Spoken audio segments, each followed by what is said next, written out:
UGC net Saraswati group में आती हूँ मैं एजुकेशन थ्योरी क्लासेस हम आपको पढ़ा रहे थे 10 यूनिट ठीक है समावेशी शिक्षा इंक्लूसिव एजुकेशन। तो इसमें हम आपको आज की क्लास में पढ़ाएंगे सेकंड अध्याय। तो सेकंड अध्याय कौन सा है तो आपको पता होना चाहिए क्षति अक्षमता एवं निष्क्रियता की अवधारणा व वर्गीकरण। ठीक है, तो आपको ये सारे टॉपिक्स आपको पढ़ने हैं इसके अंतर्गत जो सेकंड अध्याय के अंतर्गत आएंगे। ठीक है, तो यहाँ पे आपको देख सकते हैं दोषग्रस्तता दिव्यांगता या अपंगता की अवधारणा। तो दोषग्रस्तता मतलब जो है आप क्षति भी कह सकते हो, दिव्यांगता मतलब जो है आप डिसेबिलिटी कह सकते हो या अक्षमता कह सकते हो, अपंगता मतलब आप विकलांगता कह सकते हो। ठीक है, या हैंडीकैप कह सकते हो। तो इस प्रकार से आप पढ़ेंगे ICF मॉडल पढ़ेंगे। ठीक है, दिव्यांगता और आप इसमें जो है समावेशन हेतु असमान जो है विद्यार्थियों की पहचान पढ़ेंगे, बौद्धिक एवं शारीरिक बहुल योग्यता पढ़ेंगे। तो बौद्धिक से संबंधित अक्षमता, शारीरिक से संबंधित जो है दिव्यांगता कह सकते हो। ठीक है, बहुल, ठीक है, ये सारी चीज़ें आप पढ़ेंगे इसमें।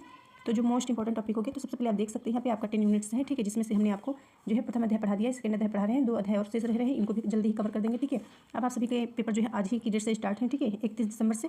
तो आपका पेपर जो है 3 जनवरी को पढ़ रहा है। ठीक है, 3 जनवरी 2026 को आपका पेपर जो है पढ़ रहा है, और वो भी जो है मतलब सेकेंड शिफ्ट में पढ़ रहा है। ठीक है, सेकेंड शिफ्ट में आपका पेपर जो है पढ़ रहा है, ये ध्यान दीजिएगा आप। तो यहाँ से स्टार्ट करते हैं, देखिएगा क्या होता है ये चीज़ें। ठीक है, पहले आप यहाँ से समझिए फिर हम आपको समझाते हैं। ठीक है, नहीं यहीं से समझाएं सबसे पहले। तो सबसे पहले आपको क्या ध्यान देना है कि इम्पायरमेंट, ठीक है, ये आप देख लीजिए दोषग्रस्तता या क्षति। तो दोषग्रस्तता या क्षति ये अलग अलग तीनों नाम हैं, इनको ध्यान दीजिएगा। तो ये क्या होता है, शरीर के किसी अंग या कार्य में हानि या कमी से संबंधित होता है। ठीक है, तो ये आपको ध्यान रखना है, शरीर के किसी अंग या कार्य में कमी या हानि होती है। ठीक है, संबंधित है। और डिसेबिलिटी दिव्यांगता अक्षमता। ठीक है, तो इसको आपको ध्यान रखना है कि जो है किसी व्यक्ति की किसी विशेष गतिविधि को करने की अक्षमता। ठीक है, जैसे कि आप रोजाना के कार्य नहीं कर पाएंगे, चल नहीं पाएंगे। ठीक है, तो ये सब चीज़ें होती हैं। और क्या होता है, हैंडीकैप अपंगता। ठीक है, हैंडीकैप कह सकते हो, अपंगता कह सकते हो, निष्क्रियता कह सकते हो, विकलांगता कह सकते हो। ठीक है, या डिसेबिलिटी कह सकते हो। तो यहाँ पे क्या देखना है, अक्षमता के कारण अक्षमता के कारण सामाजिक भागीदारी में बाधा। यानी कि जब आप जो है अपंगता होंगे, ठीक है, यानी कि निष्क्रियता विकलांगता के कारण जो है सामाजिक में जो है भागीदारी में भाग नहीं ले सकते, बाधा के कारण। ठीक है, किसी व्यक्ति की सामाजिक आर्थिक या पर्यावरण परिस्थितियों में अक्षमता के कारण कठिनाइयाँ होती हैं। ठीक है, तो ये आप ध्यान दीजिएगा और यहाँ से हम आपको बताएंगे, अच्छे से आपको समझ में आएगा। तो सबसे पहले आपने देख लिया, इसको नोट कर सकते हैं आप। यहाँ से आपको अच्छे से समझ में आ जाएगा। ठीक है, तो यहाँ पे आपको ध्यान देना है क्षति। ठीक है, जैसे कि हमने अभी आपको पढ़ाया हुआ है। तो या किसी शरीर के अंग या कार्य में कमी या हानि होती है। ठीक है, उदाहरण के लिए किसी व्यक्ति का दृष्टिहीन होना या श्रवण क्षमता का कम होना क्षति होता है। ठीक है, यानी कि दृष्टिहीन कम होना, श्रवण यानी सुनने में जो है शक्ति कम होना, और शारीरिक या मानसिक दोनों प्रकार की हो सकती है क्षति। ठीक है, तो ये ध्यान दीजिएगा। डिसेबिलिटी, ठीक है, यानी कि अपंगता कह सकते हो। ठीक है, तो ये क्या होता है, डिसेबिलिटी अक्षमता या अपंगता। तो यह किसी व्यक्ति के किसी विशेष गतिविधि को करने में जो है अक्षमता होता है। ठीक है, अक्षमता में कमी।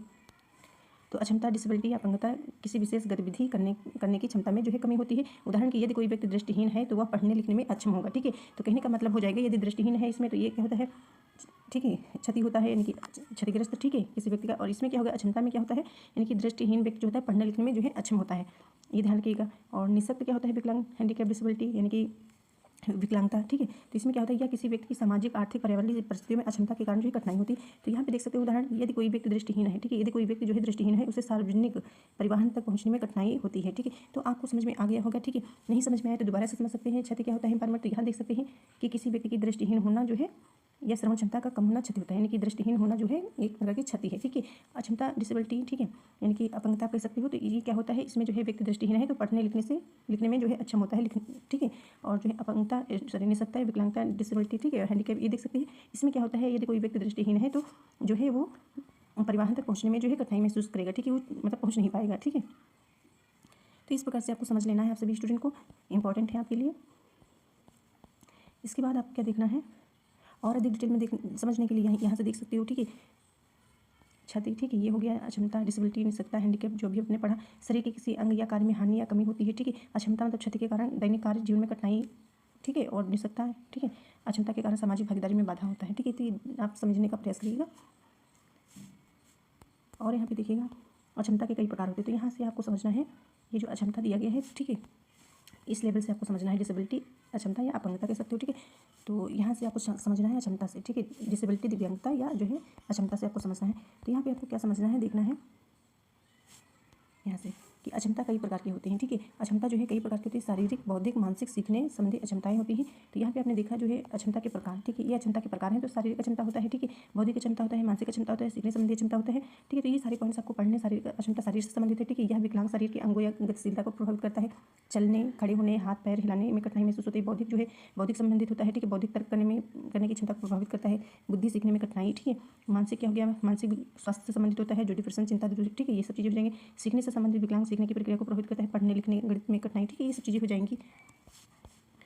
और इतना ही इंपॉर्टेंट इस क्लास में, ठीक है। और मिलते हैं अगली क्लास में। और आप जानते हैं कि ये जो है एक टॉपिक हमने पिछली क्लास में पढ़ा दिया है, इंपॉर्टेंट है, डिसेबिलिटीज से ही संबंधित है, ठीक है।